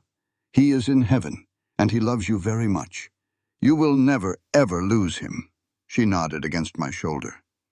"But," I continued, smoothing her hair, "hearts are big things. They stretch. If calling Caleb Papa makes you feel safe, if it makes you feel like you have a father standing right here on this earth, then you call him whatever you want." Emma looked up at me. Her dark eyes were shining. "Papa Caleb," she whispered. She kept her real father. And she opened the door for a new one. Healing doesn't mean forgetting. Healing means learning how to carry the people you've lost without letting the weight of them crush you. "Papa Caleb," I repeated, smiling through a sudden blur of tears. "I think he would like that very much." I tucked her in. I kissed her cheek. I blew out the oil lamp and walked out into the cool night air. I crossed the yard to the main house. The yellow light from the parlor window spilled out onto the porch. I walked inside. Caleb was sitting in his chair by the unlit hearth. He wasn't reading. He was just waiting. There was a small wooden box resting on the table beside him. I walked over. I sat in the chair across from him. The same chair where we had bared our scars just a few nights ago. Caleb picked up the box. It was made of polished cherry wood. It had a small brass clasp. He held it in his large hands for a moment, tracing the grain of the wood with his thumb. Then he reached across the space between us and set it in my lap. "Open it," he said softly. I unlatched the brass clasp. I flipped the lid back. Inside, sitting on a bed of faded blue velvet, was a tintype photograph and a folded piece of heavy paper. I picked up the photograph. It was a young woman. She had a round, kind face. Her hair was pulled back, but a few loose curls escaped around her ears. She was smiling. Not a posed, stiff smile, but a real one. The kind of smile that lights up a room. "Hannah," I whispered. "She had it taken in St. Louis before we came west," Caleb said. His voice was steady. "Read the letter." I set the photograph down gently. I picked up the folded paper. The edges were worn soft, as if it had been opened and closed 1,000 times. I unfolded it. The handwriting was slanted and hurried. "My dearest Caleb," it began, "if you are reading this, then the fever won, and I am gone. The midwife says I am strong, but I can feel the cold creeping in. I am writing this while you are out chopping wood, because if I tried to say it to your face, you would just tell me to hush and be brave." I stopped. I looked at Caleb. He nodded, urging me to go on. "Do not punish yourself, Caleb. I know you. I know you will try to take the blame. You will look at the snow and hate the sky. You will try to build a wall around yourself so nothing can ever hurt you again. I forbid it. I did not marry a man made of stone. I married a man with a heart big enough to hold the whole territory. Do not let my death turn you bitter. Do not live alone for my sake. Sometime, maybe years from now, a woman is going to walk into your life. She is going to need you, not to save her, but to just be there. When she comes, Caleb, open the door, let her in, love her. That is the only way you can honor what we had. Be the man I know you are. I love you. I will wait for you, but take your time. Yours always, Hannah." My hands were shaking violently. The paper rattled. I couldn't breathe. I had been wrong. All this time, I thought Caleb was falling for me in spite of his dead wife. I thought I was trespassing on sacred ground. I thought I was a shadow trying to replace the sun. But I wasn't. He didn't love me because he was trying to forget Hannah. He loved me because Hannah had taught him how. She had given him the blueprint. She had written the permission slip. I wasn't a replacement. I was the continuation of a beautiful, selfless legacy of love. I carefully folded the letter. I placed it back in the box, next to the smiling face of the woman who had saved us both. I closed the lid. I looked up. Caleb was watching me. His gray eyes were stripped bare, vulnerable, waiting. "She was right," I said. My voice was thick, choked with emotion. "She knew exactly who you were." Caleb stood up. He walked the 2 steps across the hearth. He knelt down on one knee in front of my chair. He didn't pull out a ring. He didn't make a grand theatrical speech. He just took both of my hands in his. "Sarah," he said. The roughness in his voice was gone. "I spent 6 years digging a grave for myself, and then you showed up and dragged me out of it. You brought noise back to this house. You brought light back to it. I don't want you to be my cook. I don't want you to be my manager." He squeezed my hands, hard. "I want you to be my wife." I looked down at this hard, battered, beautiful man. I thought of the 14 miles in the snow. I thought of the $3. I thought of the dark jail cell. I had survived it all. I had earned my place in the world. "Caleb," I said, my voice ringing clear and true in the quiet parlor, "I don't want to marry you because I'm grateful. I don't want to marry you because you gave my children a home. I'm not a beggar anymore. He smiled. I know you're not. I want to marry you, I said, because I want to wake up next to you. I want to fight the winters with you. I want to grow old and gray on this porch with you. Because after all the choices I've had to make, you are the only one I want. Caleb closed his eyes. He let out a breath that sounded like a prayer. He leaned forward. I met him halfway. It was our first kiss. It tasted like salt and smoke, an absolute, undeniable salvation. June came to the Montana Territory like a pardon from the governor. The mud dried, the prairie grass exploded into a brilliant emerald green. The wildflowers bloomed, lupine, Indian paintbrush, and wild roses, covering the foothills in patches of blue and fiery red. The ranch came alive. The calves were fat. The horses were shedding their winter coats. The air smelled sweet. And Harlan Briggs fell. It didn't happen in a shootout. It didn't happen at the end of a rope. Real justice in the West is rarely that cinematic. Real justice is usually quiet, administrative, and absolute. After Judge Whitfield dismissed my case, he didn't just ride out of town. He sent a detailed letter to the Territorial Election Board in Helena, outlining a pattern of deep concern regarding the moral character and legal practices of candidate Harlan Briggs. He didn't need to press criminal charges. The damage was done. When the news hit Copper Falls that Briggs had tried to frame a widow and bribe a judge with a forged territorial document, his political backers vanished like smoke in a hurricane. No one wanted a federal marshal sniffing around their ledgers. The bank's board of directors, terrified of a federal audit, quietly forced Briggs out of his chairmanship. He wasn't destitute, he wasn't in prison, but he was stripped of his power. He became a pariah, a man who sat alone in the saloon drinking cheap whiskey, while the men he used to intimidate turned their backs on him. He lost his fangs. And for a man like Harlan Briggs, becoming irrelevant is a fate worse than death. We didn't gloat. We didn't even go into town to watch it happen. We were too busy living. We set the wedding for the second week of June. It wasn't a grand affair. We didn't invite the town. The people of Copper Falls had made their choices when I was starving. We didn't need their approval now. We held it right in the front yard of the ranch, under the shade of a massive cottonwood tree. The ranch hands, Pete, Miller, John, and Slim, scrubbed themselves clean. They greased their boots, slicked back their hair, and wore crisp white shirts. They built a small wooden arbor and decorated it with wild roses that Emma had picked from the creek bank. I didn't buy a white dress. I wore a simple, light blue cotton gown.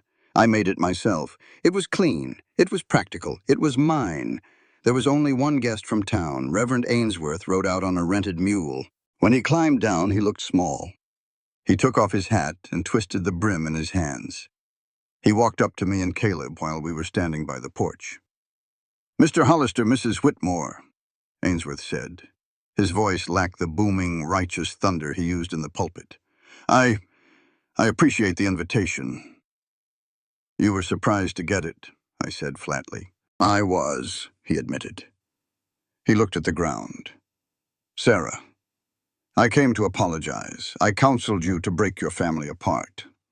I judged you based on malicious gossip. I acted as a Pharisee, not a shepherd. And I am deeply, truly sorry." I looked at him.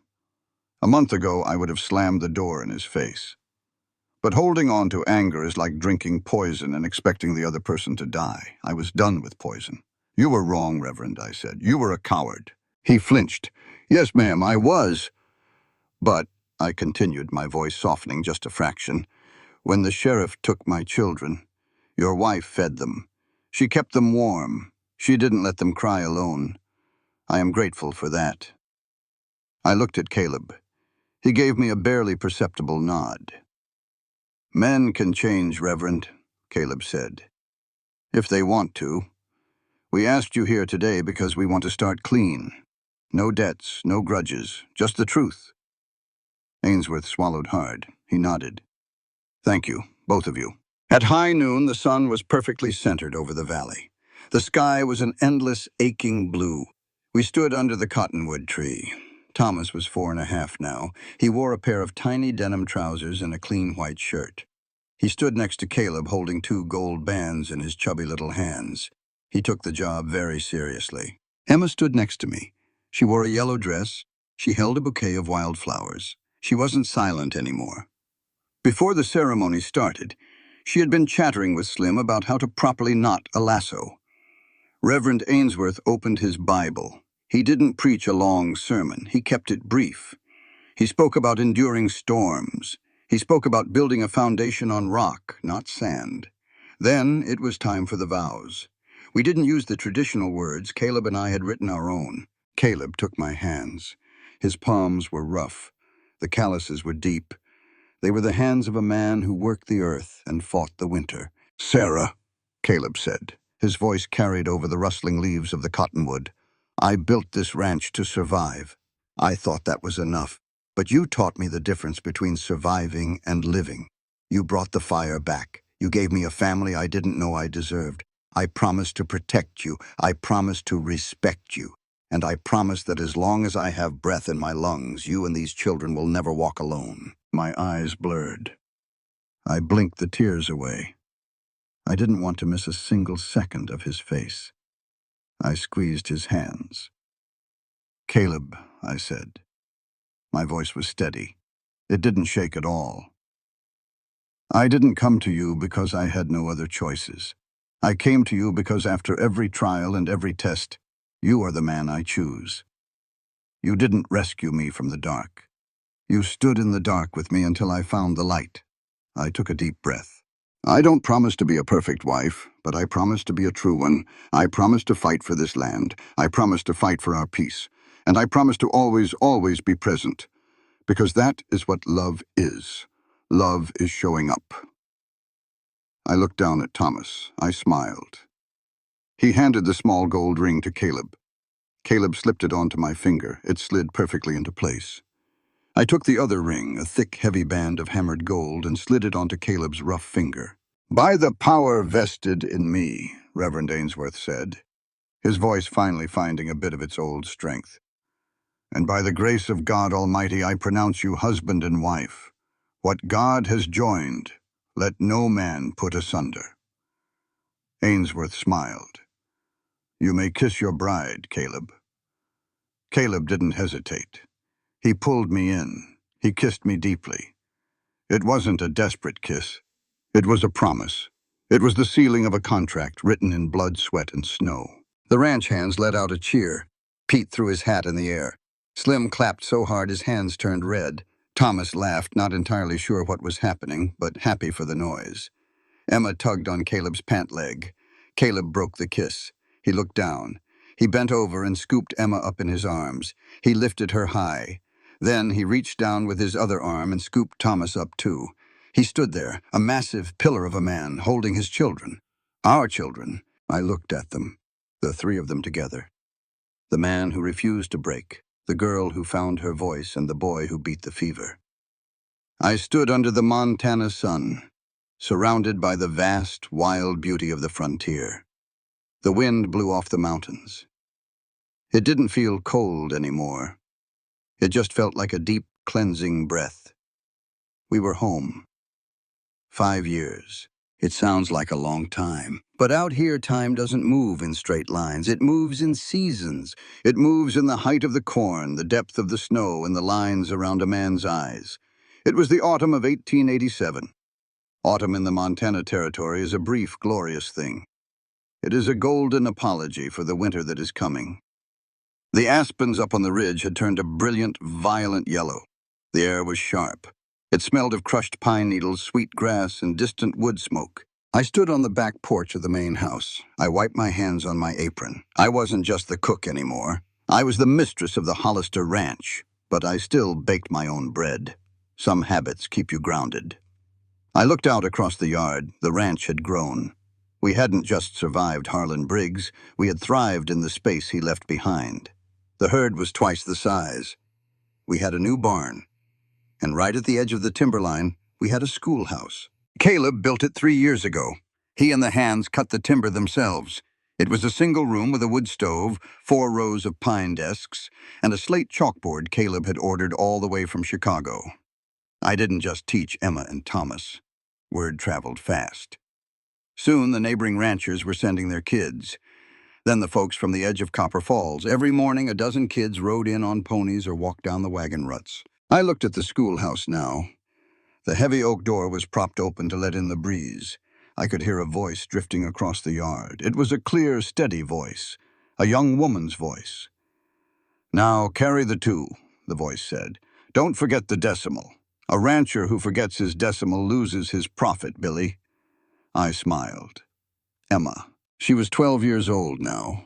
She was tall, lean, and carried herself with a quiet, unshakable confidence. She was standing at the chalkboard, a piece of chalk in her hand, teaching arithmetic to a boy 3 years her senior.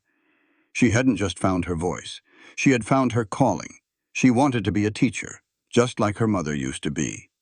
I watched her for a moment. I remembered the silent, terrified girl clinging to my skirt in the snow. Now she commanded a room. She was fearless. A sudden whoop of laughter drew my attention to the corral. Dust was kicking up in thick golden clouds. The late afternoon sun caught the dirt, making it look like sparks hanging in the air. Thomas was in the pen. He was 9. He was a string bean of a boy, all elbows and knees, wearing a hat that was slightly too big for his head. He was sitting astride a young, restless bay gelding. He had a lariat in his hand. Caleb was standing on the top rail of the fence. He was leaning against the post. His arms were crossed over his chest. He had a few more gray hairs at his temples, but his shoulders were just as broad. He was watching the boy. Thomas swung the rope. He let it fly. It sailed through the air and dropped perfectly over a wooden calf-head practice post. Thomas yanked the slack tight. "Got him!" he yelled. Caleb nodded. "You caught him, but you dropped your elbow. A real calf would have pulled you right out of the saddle. Keep your center low. Try it again." There was no coddling, no false praise. Just the steady, rhythmic work of passing down knowledge. Caleb didn't treat Thomas like a burden. He didn't treat him like a stepson. He just treated him like his son. And Thomas worshipped the ground Caleb walked on. I leaned against the porch rail. I felt a weight shift against my chest.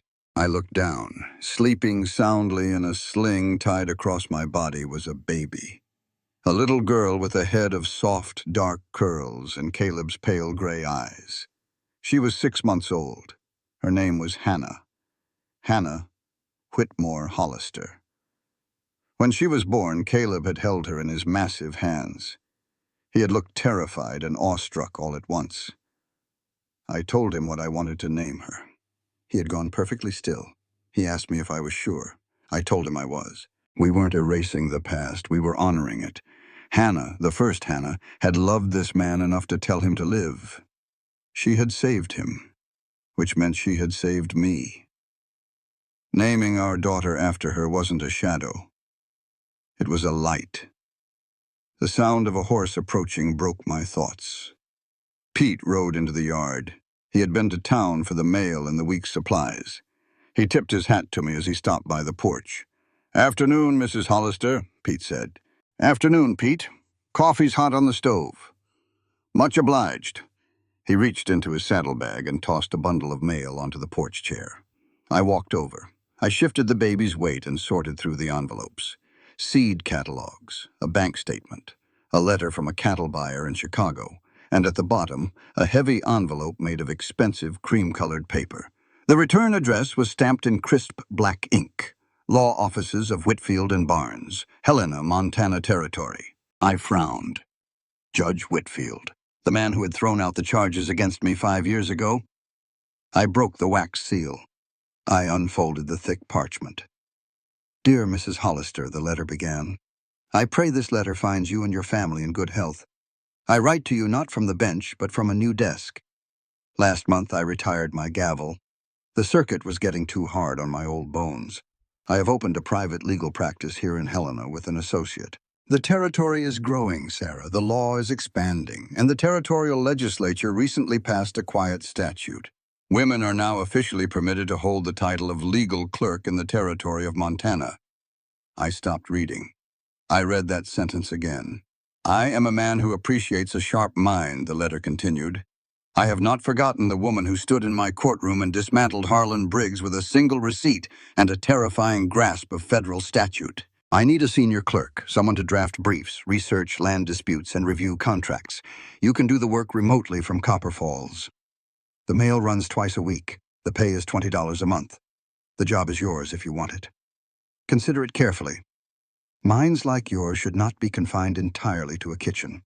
With profound respect, Judge Elias Whitfield. I stood very still. The wind rustled the paper in my hand. $20 a month, official recognition. The law, a world that had once tried to crush me, was opening a door. Boot steps sounded on the wooden stairs. I turned. Caleb was walking up to the porch. He took off his hat and wiped the dust and sweat from his forehead with his sleeve. He looked at me. He saw the letter. He saw the look on my face. "Bad news?" Caleb asked. His voice dropped, instantly protective.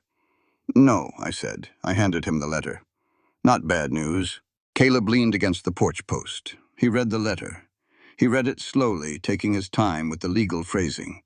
When he finished, he folded it back up. He handed it to me. He didn't look threatened. He didn't look surprised. He looked proud. The kind of deep, quiet pride that anchors a person to the earth. "Whitfield's a smart man," Caleb said. "He is," I agreed. Caleb looked out over the ranch. He looked at the schoolhouse. "What are you going to do?" I looked down at the letter. Then I looked out at the yard. I saw Emma laughing by the chalkboard. I saw Thomas carrying a saddle into the barn, trying to look as tough as the men. I felt the warm, rhythmic breathing of my baby girl against my chest. I looked up at my husband. "I am going to write him back," I said. "I am going to tell him I accept the position." Caleb smiled. "Good. But," I added, holding up a finger, "I am going to set my terms."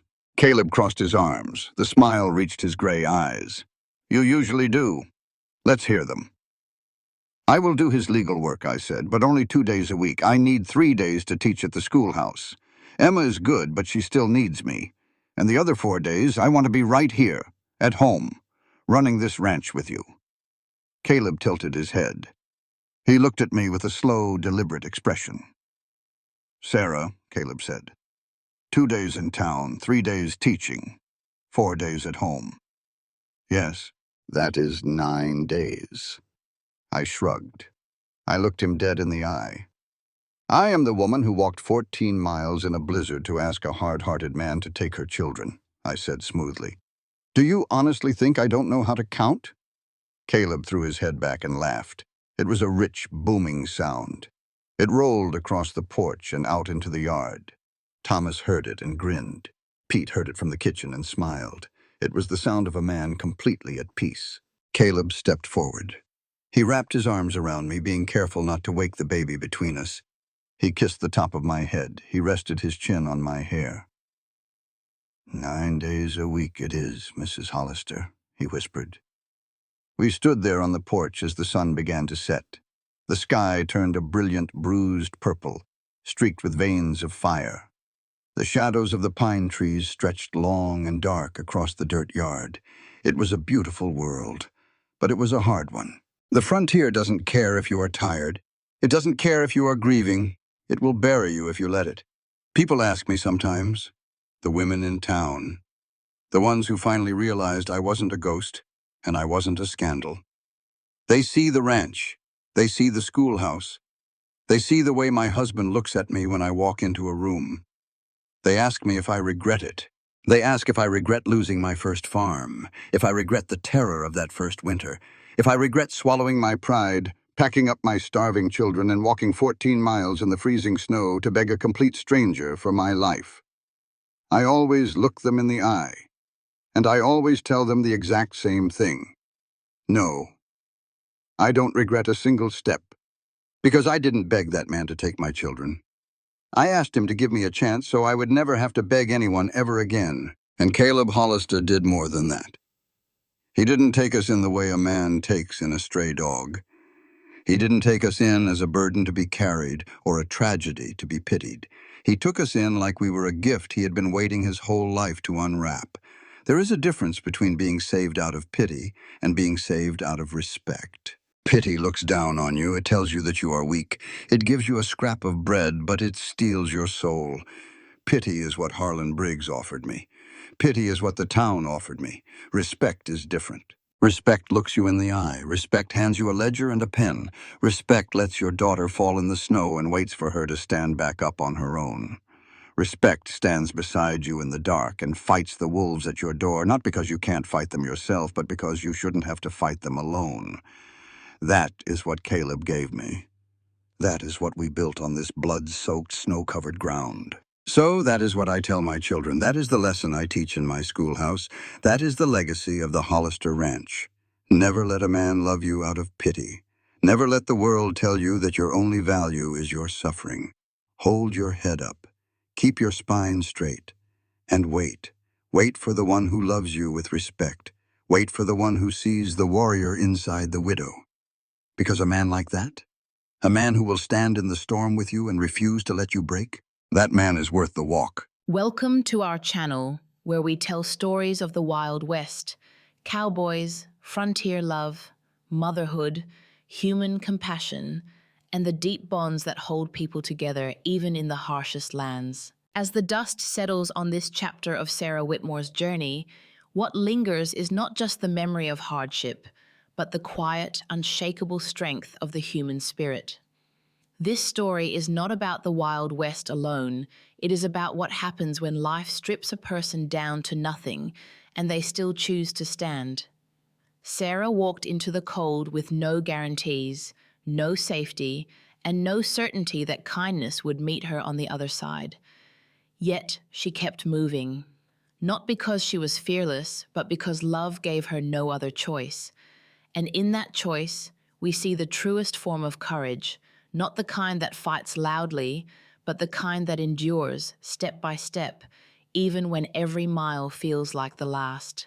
What this story teaches us is that dignity is not something given by society, nor something that can be taken away by hardship. Sarah refused pity, not because she was proud in the shallow sense, but because she understood her own worth. She chose to fight for her children, not by begging for salvation, but by offering her strength, her labor, and her will to survive. And in doing so, she reminded us that even in our most desperate moments, we still have something to give: our integrity, our effort, and our refusal to surrender. At the same time, Caleb Hollister's presence reveals another truth. People are rarely what the world says they are. Behind his hardened exterior was a man shaped by loss, carrying grief so deep it had turned into distance. Yet when faced with Sarah's desperation, he did not offer charity.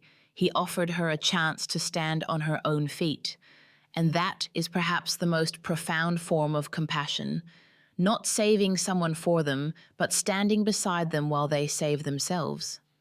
Their meeting was not an accident. It was a collision of two broken lives that, together, found a way to heal. The deeper meaning of this story lies in the balance between strength and vulnerability. It shows us that asking for help is not weakness, and offering help does not require softness. Sometimes the strongest bonds are formed not through comfort, but through shared struggle, through cold nights, hard choices, and the quiet understanding between two people who refuse to give up. It reminds us that resilience is not about never falling, but about rising again, even when the world expects you to stay down. And perhaps the most important lesson of all is this: no matter how harsh the world becomes, there is always a path forward, as long as we keep walking.